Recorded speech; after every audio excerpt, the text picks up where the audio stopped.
Средношколците од Кочанското училиште Гошо Викентиев беа дел од денешната акција за безбедно патување во зима.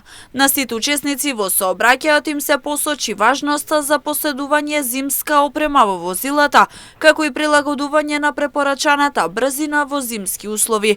Акцијата се спроведе со цел да се внимава по патиштата, со што ќе се намали бројот на сообраќајни несреќи како и бројот на жртви од истите. Денес Општинскиот совет за безбедност на сообраќајот на патиштата во координација со учениците од СОУ Гошо Викентиев од Кочани и Оделението за внатрешни работи Кочани спроведуваме акција чија што цел е да ги потсетиме возачите и останатите учесници во сообраќајот за задолжителното користење на зимска опрема, како и прилагодувањето на брзината според условите на патот и користење на задолжителна зимска опрема, која што вклучува синџири, зимски гуми и останата опрема. Инаку сообраќајот на државните патишта се одвива непречено во зимски услови по претежно влажни коловози, информираа од Автомотосојузот на Македонија.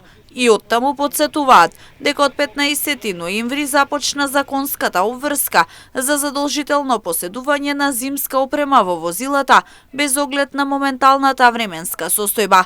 Оваа обврска ќе трае до 15 март наредната година.